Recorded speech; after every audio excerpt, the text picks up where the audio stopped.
नमस्कार, जय हिंद। दृष्टि घटना चक्र करेंट अफेयर्स की सीरीज़ में आपका बहुत बहुत स्वागत करता हूं। दोस्तों, अपने लास्ट वीडियो तक हमने स्टैचू ऑफ पीस के बारे में बात कर लिया था। अब चलते हैं उसके आगे। लेकिन आगे बढ़ने से पहले अगर आपने चैनल सब्सक्राइब नहीं किया तो ज़रूर कर लें। और हाँ, PDF डाउनलोड करने के लिए आप टेलीग्राम ग्रुप को ज्वाइन कर सकते हैं। जो डेली का लेक्चर हमारा होता है उसका PDF वहाँ पर अपलोड कर दिया जाता है, वहाँ से आप डाउनलोड कर सकते हैं। ठीक है, चलिए स्टार्ट करते हैं। पर्वतमाला परियोजना। ये जो पर्वतमाला नाम से ही कुछ लग रहा है जैसे कि भारतमाला परियोजना है, सागरमाला परियोजना है, उसी तरीके से ये एक पर्वतमाला परियोजना है इंफ्रा को बढ़ावा देने के लिए।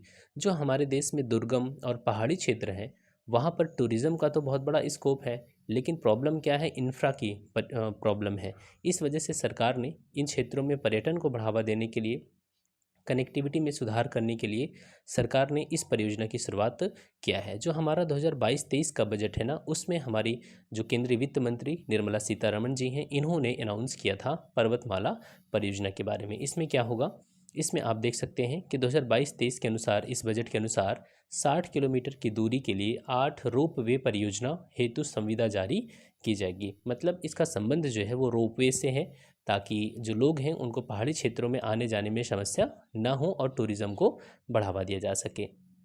ठीक है, और यह जो परियोजना है आज उत्तराखंड, हिमाचल, मणिपुर, जम्मू कश्मीर और अन्य जो नॉर्थ ईस्ट के स्टेट्स हैं वहाँ पर इसको शुरू किया जा रहा है। अब एक चीज़ और इम्पोर्टेंट है, बनारस से रिलेटेड है। वाराणसी में, वाराणसी जंक्शन रेलवे स्टेशन से लेकर के चर्च स्क्वायर, या उसे गोदौलिया भी बोला जाता है। अगर आप कभी काशी विश्वनाथ मंदिर या वाराणसी गए हों तो वहाँ पर आप देखेंगे कि ये, अगर ये चौराहा है तो इधर जाता है दशाश्वमेध घाट और इधर फिर जो काशी विश्वनाथ मंदिर के लिए रास्ता जाता है। तो इसी चौक को क्या बोलते हैं, गोदौलिया या चर्च स्क्वायर, क्योंकि यहीं पर एक चर्च भी है।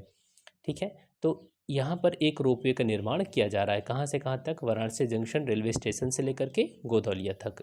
क्लियर। एक अलग पॉइंट इसमें दिया गया है, उसको आप समझ लीजिए। असम में ब्रह्मपुत्र नदी पर गुवाहाटी पैसेंजर रोपवे का उद्घाटन 24 अगस्त 2020 को किया गया था। और ध्यान रखना, ये जो गुवाहाटी पैसेंजर रोपवे है, यह लंबाई कितनी है इसकी, 2 किलोमीटर है। तो इस तरीके से यह रोपवे किसी नदी पर बना भारत का सबसे लंबा रोपवे माना जाता है। ठीक है, किस नदी पर बना है, ब्रह्मपुत्र नदी पर बना है। कहाँ पर बना है, असम गुवाहाटी में। लंबाई कितनी है, 2 किलोमीटर है। उद्घाटन कब हुआ था, 2020 में हुआ था। ठीक है, तो किसी नदी पर बना सबसे लंबा रोपवे कौन सा है, Guwahati passenger ropeway. Clear. Next है कानपुर मेट्रो का शुभारंभ।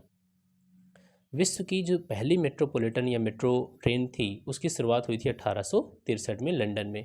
भारत की बात करें तो भारत में इसकी शुरुआत, मेट्रो रेल की शुरुआत हुई थी 1984 में कोलकाता में।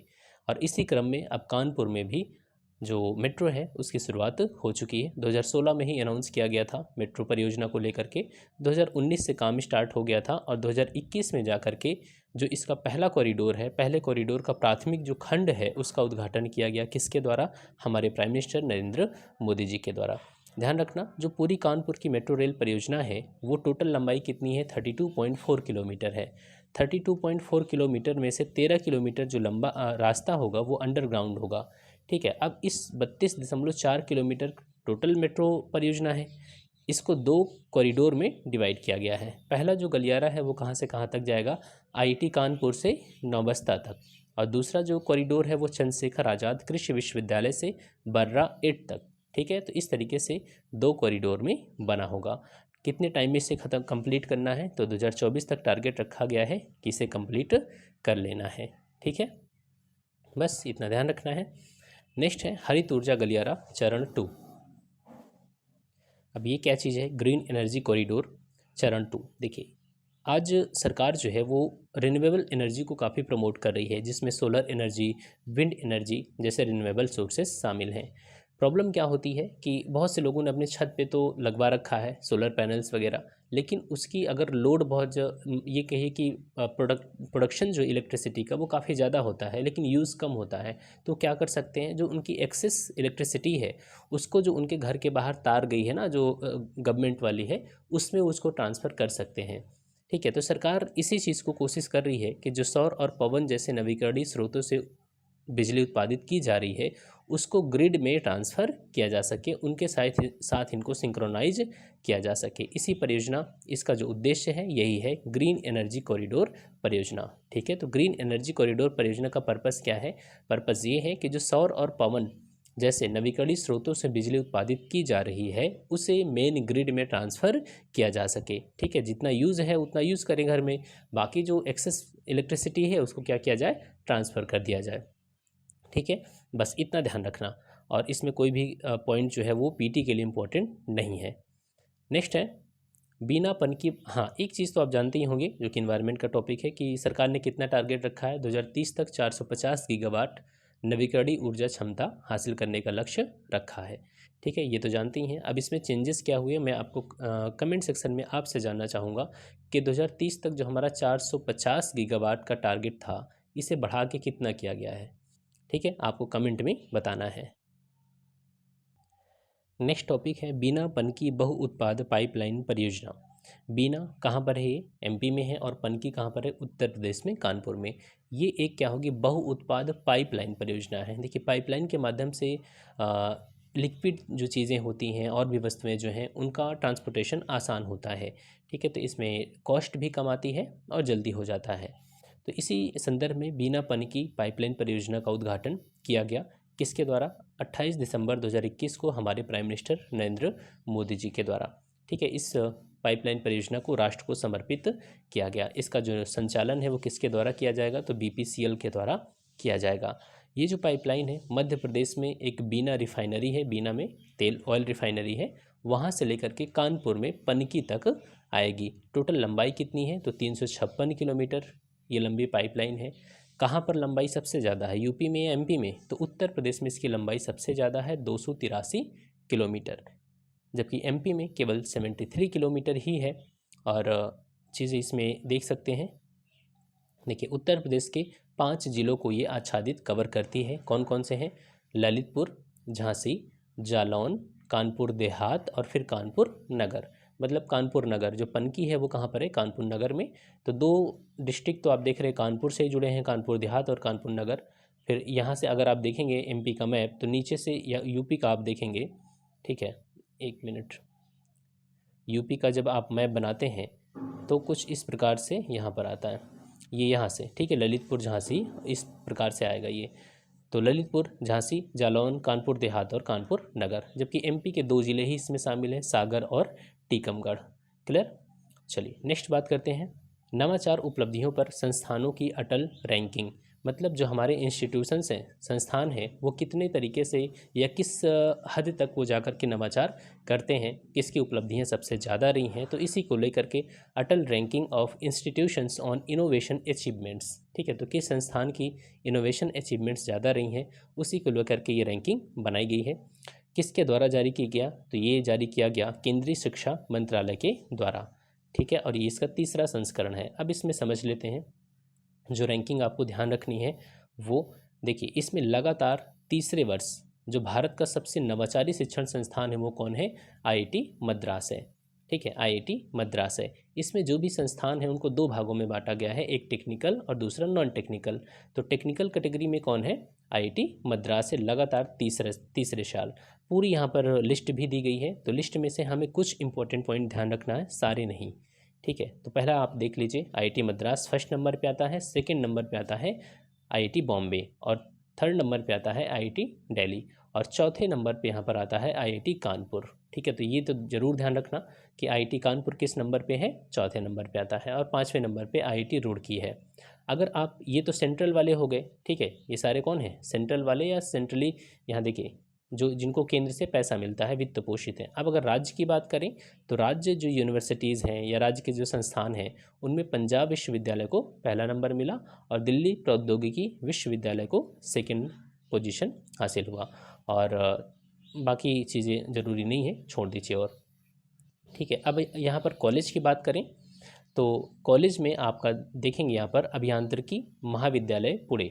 ठीक है, इंजीनियरिंग कॉलेज पुणे ये है फर्स्ट नंबर पे। सेकंड नंबर पे आता है पीएसजी प्रौद्योगिकी महाविद्यालय, सेकंड नंबर पे। तो एक ध्यान रखिए, टॉप जो फर्स्ट रैंक जिसकी है अभियांत्रिकी महाविद्यालय पुणे। ठीक है, विश्वविद्यालयों में भी ढेर सारे यहाँ पर दिया गया, निजी विश्वविद्यालय। तो इतना सब कुछ ध्यान नहीं रखना, बस एक चीज़ यहाँ पर है इग्नू के बारे में, वो आपको ध्यान रखना है। जैसे कि राष्ट्रीय महत्व के संस्थान, केंद्रीय विश्वविद्यालय एवं केंद्रीय वित्त पोषित, ये नॉन टेक्निकल कैटेगरी है। अभी जो हमने ऊपर देखा था वो किस सारे कौन थे, टेक्निकल थे। नॉन टेक्निकल में पहले स्थान पर कौन है, इग्नू है। ठीक है, इग्नू जो कि एक ओपन यूनिवर्सिटी है। और सेकंड नंबर पे आता है भारतीय प्रबंध संस्थान कोझिकोड। ठीक है, तो बस ये पॉइंट ज़रूरी थे आपके एग्ज़ाम के लिए। अगर हम यूपी की बात कर लें तो ये तो ज़रूर आपको ध्यान रखना है। यूपी में देखेंगे राष्ट्रीय महत्व के जो संस्थान हैं केंद्रीय विश्वविद्यालय में, तो आईआईटी कानपुर आता है, ऊपर भी हमने देखा था, चौथे नंबर पे आता है आईआईटी कानपुर।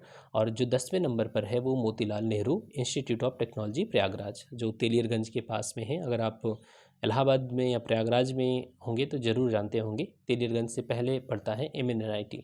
ठीक है, बस। और हाँ, एक चीज़ ये भी देख सकते हैं, वैसे निजी विश्वविद्यालय या स्व-वित्त पोषित में एमिटी यूनिवर्सिटी है, कहाँ पर, नोएडा में, ये आता है 9वें नंबर पे।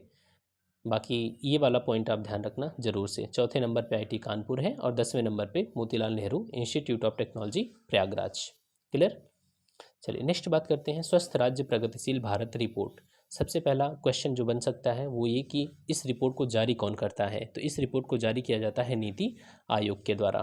ठीक है, नीति आयोग ने इस रिपोर्ट को जारी किया 27 दिसंबर 2021 को, और यह इसका चौथा संस्करण था। इसमें वर्ल्ड बैंक और केंद्रीय स्वास्थ्य और परिवार कल्याण मंत्रालय, भारत सरकार के, इन सब का सपोर्ट भी लिया गया। ठीक है, विश्व बैंक ने इसमें तकनीकी सहयोग दिया और केंद्रीय स्वास्थ्य और परिवार कल्याण मंत्रालय, इनसे भी इसमें सपोर्ट लिया गया है। अब हम इंडेक्स की बात करें, इसमें कौन कौन से 24 संकेतक, 24 इंडिकेटर्स का प्रयोग किया गया है। जो भी राज्य हैं उनको 3 श्रेणियों में बांटा गया है, एक बड़े राज्य, दूसरा छोटे राज्य, और तीसरे में रखा गया है केंद्र शासित प्रदेशों को। तो बड़े राज्य, छोटे राज्य, केंद्र शासित प्रदेश।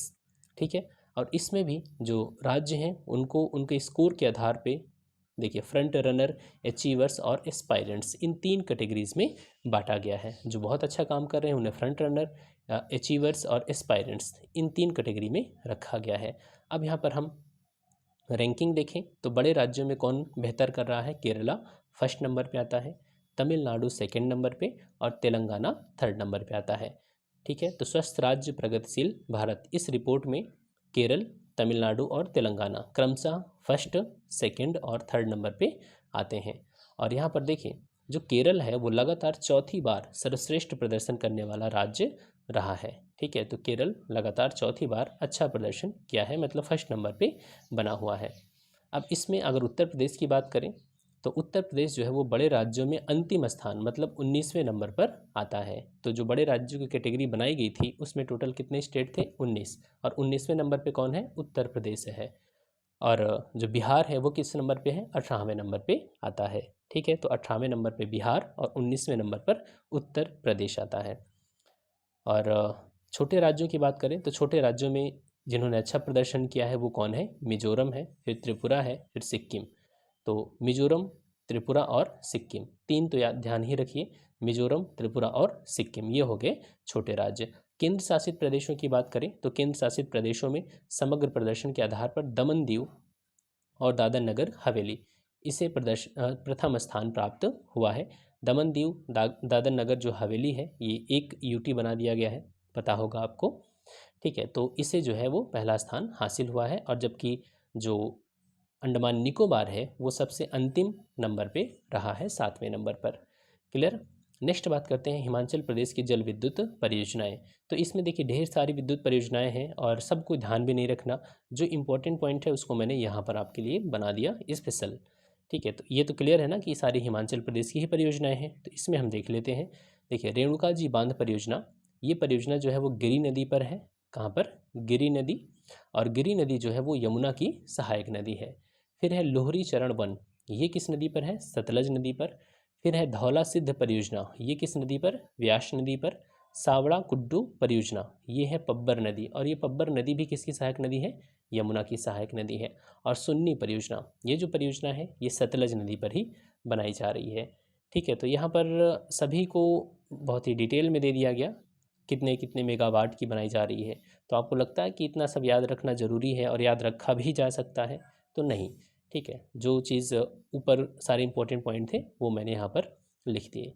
चलिए आगे चलते हैं सुशासन सूचकांक के बारे में। गुड गवर्नेंस इंडेक्स, जो गुड गवर्नेंस इंडेक्स है, ये जो गवर्नेंस का टॉपिक है ना आपका मेंस का, वहाँ पर तो ये मेंस का टॉपिक बनता ही है, गुड गवर्नेंस भी बनता है और उसके इंडिकेटर्स पूछते हैं और पूरा मेंस में तो ये चीज़ आपको पढ़नी है। तो उसी से रिलेटेड आप मान सकते हैं कि एक इंडेक्स है जो ये बताता है कि राज्य जो है वहाँ पर गवर्नेंस कितना क्वालिटी, मतलब उसमें गुणवत्ता होनी चाहिए। ठीक है, अब ये जो सुशासन सूचकांक है जारी कौन करता है इसे, तो ध्यान रखना इसे नीति आयोग नहीं जारी करता, बल्कि हमारे यहाँ पर एक विभाग है डारपग, उसको बोलते हैं DARPG, department of administrative reforms and public grievances, मतलब प्रशासनिक सुधार एवं लोक शिकायत विभाग। ठीक है, ये जारी करता है और इसमें अन्य संस्थाओं का भी सहयोग लिया जाता है। अब इसमें देख लेते हैं 25 दिसंबर 2021 को सुशासन दिवस, आप जानते हैं कि हमारे पूर्व प्रधानमंत्री अटल बिहारी वाजपेयी जी की ये बर्थ एनिवर्सरी होती है 25 दिसंबर, तो उसी दिन को गुड गवर्नेंस डे के रूप में सेलिब्रेट किया जाता है, मनाया जाता है। और ये इसका दूसरा संस्करण था गुड गवर्नेंस इंडेक्स का, ये जो जारी हुआ। इसमें जो राज्य हैं उनको 4 श्रेणियों में बांटा गया है। समूह ए के राज्य, समूह बी के राज्य और उत्तर पूर्वी और पहाड़ी राज्य और यूटीज। ठीक है, केंद्र शासित प्रदेश। तो group A, group B, north east और जो पहाड़ी स्टेट्स हैं और केंद्र शासित प्रदेश, इस तरीके से 4 श्रेणियों में बांटा गया है। अब इसमें हम देख लेते हैं 4 श्रेणियों में कौन कौन है। देखिए, अगर हम ग्रुप ए की बात करें तो ग्रुप ए में गुजरात टॉप पर है। ग्रुप बी की बात करें तो ग्रुप बी में मध्य प्रदेश टॉप पर है। और जो थर्ड कैटेगरी है पूर्वोत्तर और पहाड़ी राज्यों की, उसमें हिमाचल प्रदेश टॉप पर है। और केंद्र शासित प्रदेशों में कौन टॉप पर है, दिल्ली। ठीक है, तो ग्रुप ए में गुजरात, ग्रुप बी में मध्य प्रदेश, पूर्वोत्तर पहाड़ी राज्यों में हिमाचल और केंद्र शासित प्रदेशों में दिल्ली टॉप पर है। क्लियर। अब यहाँ पर उत्तर प्रदेश की बात करें कहाँ पर आता है, तो उत्तर प्रदेश जो है वो ग्रुप बी वाले स्टेट में है। कुल 8 राज्यों में उत्तर प्रदेश का जो स्थान है वो 5वें नंबर पर है। ठीक है, तो ध्यान रखना ग्रुप बी में उत्तर प्रदेश आता है और 8 राज्य हैं ग्रुप बी में, 8 में किस नंबर पे है, 5वें नंबर पर उत्तर प्रदेश आता है। क्लियर। ठीक है, नेक्स्ट है महिलाओं के लिए विवाह की न्यूनतम आयु में वृद्धि। हमारे देश में जब आप मॉडर्न हिस्ट्री पढ़ते हैं तो ढेर सारे कानून पढ़ते हैं, तो उसमें एक कानून आपने पढ़ा होगा शारदा एक्ट 1929 का, हरविलास शारदा। इनके प्रयासों से 1929 में एक कानून आया था जिसमें लड़के और लड़कियों की विवाह की न्यूनतम आयु सुनिश्चित की गई थी। कितना, लड़कियों के लिए जो विवाह की आयु थी न्यूनतम 14 किया गया था, 14 साल, और लड़कों के लिए न्यूनतम आयु 18 वर्ष निर्धारित की गई थी। 1978 में संशोधन किया गया और कहा गया कि जो लड़के हैं उनके लिए विवाह की न्यूनतम आयु 21 वर्ष और लड़कियों के लिए 18 वर्ष कर दी गई। लेकिन अब डिमांड की जा रही है कि जो लड़कियों की भी विवाह की उम्र है उसे कितना किया जाए, 21 साल किया जाए। ठीक है, अब यहाँ पर ध्यान से समझना, पीटी का तो बस इतनी सी ही बात है। बाकी जो आपका क्वेश्चन बनता है ये निबंध का भी बनता है और मेंस का भी एक क्वेश्चन बनता है, इंडियन सोसाइटी का भी बन सकता है या फिर सोशल जस्टिस में जाकर के बन सकता है, कहीं पर भी आपसे पूछा जा सकता है कि इसके फ़ायदे क्या होंगे, किस साल करने से नुकसान क्या होंगे, सभी पक्ष को, और फिर फाइनली हमारा कंक्लूज़न। ठीक है, तो यही चीज़ें आपको मेंस में भी पढ़नी है, कुछ वहाँ पर अलग नहीं रहता। नेक्स्ट है सरयू नहर राष्ट्रीय परियोजना के बारे में। ये जो राष्ट्रीय परियोजना है, देखिए हमारे देश में कितनी तरीके से परियोजनाएं, मतलब कितनी लेट चलती हैं। 1974 में इसका जो परिकल्पना की गई थी कि एक इस तरीके की सरयू नहर परियोजना बनाई जाए। ठीक है, और लेकिन इतना लेट लतीफ़ हो करके जा करके अब 11 दिसंबर 2021 को हमारे प्राइम मिनिस्टर नरेंद्र मोदी जी ने उत्तर प्रदेश के बलरामपुर ज़िले में इस परियोजना का उद्घाटन किया। ठीक है, तो लगभग कितने वर्ष इसको लग गए होंगे पूरा बनने में, लगभग 40 साल लगे। ठीक है, तो एक इस तरीके से हमारे देश में सिस्टम कुछ काम करता है। उत्तर प्रदेश में क्या होता है कि मानसून के दौरान जो घाघरा नदी है वहाँ उसमें सरप्लस वाटर आ जाता है, तो उस सरप्लस वाटर का हम यूज़ कर सकें बाकी क्षेत्रों में, और इससे क्या होगा, बाढ़ की भी समस्या से निपटने में आसानी होगी।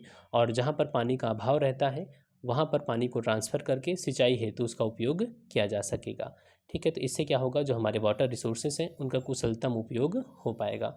ये जो परियोजना है इसके तहत 5 नदियाँ कौन कौन, घाघरा, सरयू, राप्ती, बाणगंगा और रोहिणी, इनको आपस में क्या किया गया, इंटरलिंक किया गया है, ताकि जो घाघरा में अगर पानी ज़्यादा है, घाघरा में पानी ज़्यादा होगा तो इन सब में क्या किया जाएगा, ट्रांसफ़र कर दिया जाएगा।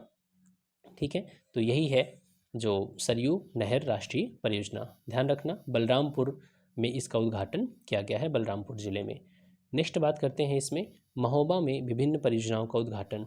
19 नवंबर 2021 को हमारे प्राइम मिनिस्टर नरेंद्र मोदी जी ने जल संकट समाधान के लिए महोबा में विभिन्न परियोजनाओं का उद्घाटन किया। कौन कौन सी, जैसे कि अर्जुन सहायक परियोजना, रतौली वियर परियोजना, भावनी बांध परियोजना, मझगांव चिल्ली स्प्रिंकलर परियोजना। ठीक है। इनसे क्या होगा, जो बुंदेलखंड वाले इलाके हैं, महोबा, हमीरपुर, बांदा, ललितपुर, यहाँ पर सिंचाई की सुविधा उपलब्ध हो पाएगी। साथ ही जो पीने का पानी है वो भी उपलब्ध हो पाएगा। ठीक है। एक इम्पॉर्टेंट पॉइंट और, जो अभी आपने देखा कि सरयू नहर राष्ट्रीय परियोजना है, इससे किन किन ज़िलों को फ़ायदा होगा, तो इससे जो हमारे पूर्वी उत्तर प्रदेश के 9 ज़िले हैं, जैसे कि बहराइच, श्रावस्ती, बलरामपुर में तो उद्घाटन ही हुआ है, गोंडा, सिद्धार्थनगर, बस्ती, संत कबीर नगर, गोरखपुर और महाराजगंज, इन ज़िलों को इस परियोजना से फ़ायदा होगा। ठीक है। नेक्स्ट है इसमें झांसी में उद्घाटित परियोजनाएं। झांसी में भी 19 नवंबर, यहाँ पर देखिए 19 नवंबर को ही महोबा में और 19 नवंबर को ही झांसी में भी कई परियोजनाओं का भी उद्घाटन किया गया। उसमें से एक है 600 मेगावाट का ultra mega solar power park. Ultra mega solar power park, इसकी क्षमता कितनी है, 600 मेगावाट है। ठीक है। इसका भी उद्घाटन किया गया। और झांसी में ही अटल एकता पार्क कहाँ पर, झांसी में, इसका उद्घाटन भी हमारे प्राइम मिनिस्टर नरेंद्र मोदी जी के द्वारा किया गया। और नामकरण तो जान ही रहे हैं, भूतपूर्व प्रधानमंत्री अटल बिहारी वाजपेयी जी के नाम पर किया गया। ठीक है। और इसमें जो नेक्स्ट टॉपिक है वो है इंडिया स्किल्स रिपोर्ट के बारे में 2022। इंडिया स्किल्स रिपोर्ट में ये पूरा यहाँ पर जो दिया गया है, यहाँ से आपको कोई भी सवाल नहीं आने। ठीक है। जो क्वेश्चन पूछा जाएगा आपसे वो ये है, यहाँ पर दिया गया है, हाईएस्ट एम्प्लॉयबिलिटी वाले शीर्ष 5 राज्य जहाँ पर नौकरी के अवसर ज़्यादा होते हैं, वो है महाराष्ट्र। ठीक है। सेकंड नंबर पे आता है उत्तर प्रदेश और थर्ड नंबर पे आता है केरल। तो महाराष्ट्र, उत्तर प्रदेश और केरल फर्स्ट, सेकंड और थर्ड नंबर पे आते हैं। और यहाँ पर उच्च नियोजनीयता वाले शहर की हम बात करें, ये तो स्टेट हो गया, और शहर की बात करेंगे, देखिए याद रखना बहुत आसान होगा। जब स्टेट आपसे पूछा जाएगा तो महाराष्ट्र, और शहर पूछा जाएगा तो महाराष्ट्र का ही शहर पुणे। स्टेट पूछा गया सेकंड नंबर पे तो उत्तर प्रदेश, और उत्तर प्रदेश का ही शहर यहाँ पर लखनऊ है सेकंड नंबर पे। ठीक है। केरल पूछा गया, यहाँ पर आ गया थर्ड नंबर पे, और केरल का ही शहर है त्रिवेंद्रम। ठीक है। तो यहाँ पर ये आसान हो गया, महाराष्ट्र, उत्तर प्रदेश, केरल, और पुणे, लखनऊ और त्रिवेंद्रम, ये तो हो गए शहर, और ये हो गए स्टेट जहाँ पर हाईएस्ट एम्प्लॉयबिलिटी होती है, उच्चतम नियोजनीयता वाले ये राज्य और शहर हो गए। ये आपको ध्यान रखना है। तो हम इस वीडियो में इतना ही रखेंगे। नेक्स्ट जो टॉपिक हमारा स्टार्ट होगा वो केन बेतवा लिंक परियोजना के बारे में। ठीक है। तो उम्मीद है ये चीज़ें आपको पसंद आई, और हाँ, वीडियो को शेयर भी कर दिया करिए ताकि लोगों तक ये पहुँचे। ठीक है। Thanks for watching, keep smiling.